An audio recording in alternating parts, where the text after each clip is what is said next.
This is a day in the life of a lonely housewife. I kiss my husband goodbye and then I start my day. At 10 a.m., it's time for my first drink. Then it's time for my pool cleaning. My pool is really dirty, so it needs a really good deep cleaning. At 11:45, it's time for my second drink. Then it's time to let my dog outside. Good boy! At 1:15 p.m., I get a package delivered to my house. Then I have my third drink of the day. Around 2 p.m., I have what I call bad thoughts. I wonder if my life is completely meaningless and if I'm just finding different ways to distract myself from pursuing my life's purpose. I'm really starting to feel the alcohol now. Then the maintenance guy fixes the pipes in the sink. I like to supervise. To be honest, he looks kind of familiar. At 4 p.m., my husband comes home unexpectedly early. Uh-oh. At 4:02, I hide the maintenance guy in the nearest closet. Then I greet my hubby at the door. My husband would be so mad if he found out about the man I'm currently hiding. He would probably kill that guy and possibly even me. But not today. This is kind of the rush I live for. This is a day in the life of my throuple. We wake up at 8 a.m. Tyler's usually the last one to wake up in the morning. He's always so tired. Today's my day to make breakfast. Today it's Eggs Benedict, waffles, and an omelet. Jessica and I eat our regular breakfast. 1 cube of watermelon. Yum! Before work, we have a little play. At 9 a.m., Tyler starts his lucrative, high-status work-from-home job. He's always stressed out.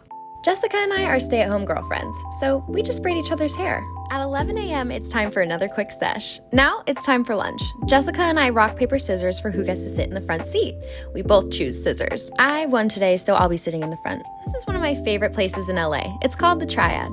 Tyler and Jessica take a quick break, wink, wink. But when they get back, it's my turn. The only downside is he's working all the time at his important job. This is all wrong. No, art is not a negotiation. And that's our day. Time for bed. Tyler needs his rest for tomorrow. Be sure to like and subscribe and comment down below what you want to see next. This is a day in the life of Content Machine. We wake up at 8 a.m. and decide which actors we want to use for the day. Today, we chose Blake. After we shoot, we work on our faces. We're like, oh, you saw a magic trick. Yeah, like, okay. Mozzie's really starting to get good. From there, we give the girls their daily feed as payment for acting. And now it's time for our lunch. Mozzie and I go to Catch Steak, where we get the porterhouse steak, a little bit of pasta, a spicy paloma, some sushi, Kobe beef on a Blackstone, tortellini, and amazing service from the staff. Oh yeah, and for dessert, we got the banana Foster. I mean, how good does that look? Then on the way home, we see the girls have escaped. Ugh, not again. Mozzie grabs his cattle prod to go round up the girls. It takes more time than usual, but we finally get them back in the car. Pesky little actresses. We bring them back to their pen and make sure everyone's still here, and one of them tries to escape, but Mozzie cattle prods her. At 7 p.m., I sit in a dark room and obsess over our sworn enemies. That's a bad idea. The blonde one is Curry Barker. I really wish I could be him, so I bought a blonde wig.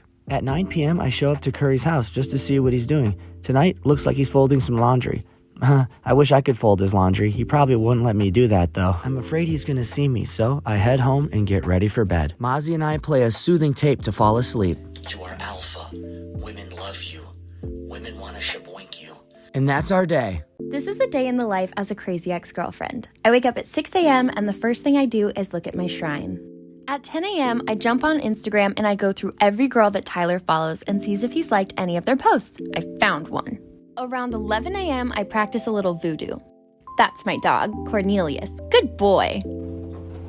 Then it's lunchtime. I still have a few strands of Tyler's hair, so I just kind of snack on those. Because I still have Tyler's location, I like to watch him eat lunch. At 3 p.m., I sent a disparaging email to Tyler's boss. This will teach him a lesson. Come nightfall, I show up to Tyler's house.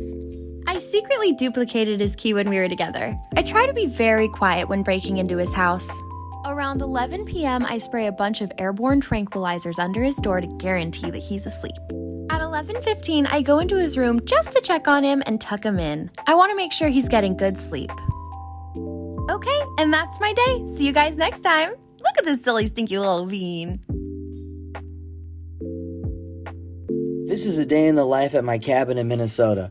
First thing I do is grab a pop from the fridge. Then I take the boat out for a quick loop around the lake. No sunblock, no life jackets on board. Obviously no swimsuit, just the gym shorts. Obviously throw back a couple pops, hit a backflip here and there. Obviously still got it. And after that, I like to come back to land and I just build a fire and chill.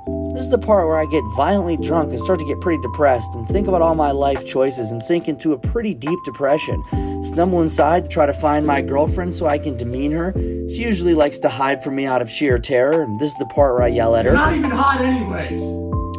And at this point, I'm pretty much completely blacked out, so I pass out for 2-3 hours, then, wake up, hit a pop, hide from the demonic poltergeist Belphegor that ruthlessly haunts me, grab a pop from the fridge for the road, and I'm off. Gotta get home from my job at Target Corporate. Another successful weekend at the cabin. This is a day in the life of a girl. I wake up at 6 a.m. with crippling anxiety to start my day. I don't drink any water.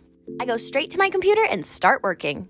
For breakfast, I have a cup of coffee. At 10 a.m., I've earned myself an Instagram break. I love these content machine videos. It's 12 o'clock and I'm skipping lunch. I don't have time for it. I step outside for a quick walk and get harassed by men. Damn, girl, are you a giant egg named Humpty? Because you got a dumpty. Well, have a great fall. Then it's finally time for watering my plants. At 3 o'clock, it's time for my work meeting, where I get hit on by my coworker, Greg. Anyways, I was wondering if you'd want to grab some drinks sometime. Oh, no. No, thank you. So, I think the connection's bad. Did you say thank you? No, I said no. All right, see you Friday night. No. Looking forward to it. Oh, no. And now I'm going out with Greg on Friday. At 5 o'clock, it's time for my daily mental breakdown. Oof, why am I so tired and why do I have such a bad headache? At 6 o'clock, it's time to hype myself up from my existential crisis. Pick yourself. Then I do my happy song dance while eating girl dinner, which is 2 cashews. At 8 p.m., I go on Hinge. I have 30,000 new suitors. Then I get overwhelmed, swipe left on all of them, and go to bed. And that's my day. This is the day in the life of a Canadian. I wake up at 8 a.m. hungover from the night before. I take a quick pull of maple syrup, then wash it all down with some Timbits from Timmy's. Then I check the weather, 13 degrees Celsius. Pretty cold, eh? Time for breakfast. Obviously got the Timmy's, Timbits, wash it down with a double-double. Walking downtown Vancouver after going to Starbucks, step on a quick syringe. Now I'm HIV positive. What do you know about that, eh? Around 12, I hit up Timmy's for lunch. Order some more Timbits. None of us really like this place, if I'm being honest with you, but you can find one about every 25 meters. Now I'm completely stuffed and ready to get on with my day. At 2:30, I'm back at Timmy's. Can't really remember how I got here, but hey, might as well eat. At 4, it's finally time for some hockey. Crack a Molson, watch the Canucks lose in the first period, go to viciously riot and destroy the city. At 7 p.m., I'm back at Timmy's. I really do not remember coming here. I'm starting to get a bit worried. After dinner, I walk around and question my reality and have a complete mental breakdown. Yeah, buddy. From there, I get blacked out with the boys and then pass out on the Chesterfield. Then fuck, buddy. I'm back at Timmy's. I'm starting to think this place might be HE double hockey sticks and I'm stuck here for all eternity. And that's my day. See? Canada ain't that boring now, is it, eh? This is a day in the life of a caveman. I wake up every day at the crack of dawn and immediately check my eye stone. Looks like the mark is headed to another cave session. Then I fight with my wife. She can be a real velociraptor. I want a big shiny rock and I want you to put it on my finger. Why the hell would I do that? Oh, look at the cute little rock. Oh, I love you. Oh. It's days like this I wish I'd never invented language. Then I go out to hunt. For lunch I eat some bugs and some grass. Yum. Then I think about inventing agriculture and bringing forth the Neolithic Revolution. After that I hunt some more. It's not going very well. Then around sun in the middle of the sky, my wife cave times me. She's always yabba dabba doing about something. Then I found this funny little fungus and ate a big one. It kind of felt like my soul was ripped out of my body and shot into outer space. I had a deep transcendent experience that will forever change me in the course of human history. I have no grasp on reality. I don't know what's real. Hey, how you doing? Am I hallucinating or did I actually step through a portal into the future? I found a weird box that can move when you push certain parts of it. I somehow ended up in a shiny place filled with a bunch of weird people. And that's it for hunting. Needless to say, my wife was pretty disappointed with my haul. After that, we checked the sky for meteors. Some days I wish one would hit. Then we see some weird circular things in the sky. They're bright and move fast. They just rearranged some rocks into perfect mountains. Pretty weird. And then it's time for bed. The wife kicks me out, so it looks like I'll be sleeping on the cave couch again. These nights can get really sad and lonely. I think it's time to invent touching your own bone. This is the day in the life of a fuckboy. First thing I do is smolder in the mirror for 30 minutes. Then I'm off to my first date where I'm getting breakfast with Kristen. Around 10 a.m. I hit the gym and post a selfie to my close friend story, which is just 40 hot girls, pro tip. Around 11:30 it's time for my coffee date, second date of the day. Then I head back to my place for a little tanning, make sure my skin's looking good. And I didn't like my hat, so I decided to switch it out before my third date of the day, which is a fancy Mexican place that I took this girl Demi to. Yeah, it was pretty cool. Around 6 p.m. I leave some girls on red. At 7 p.m. I have my daily existential crisis where I realize I'm completely alone in this world and lack any sort of real human connection with anyone I know. Then it's time for drinks with my friend Grace, and we get pretty tuned up, and let's just say the date went pretty well.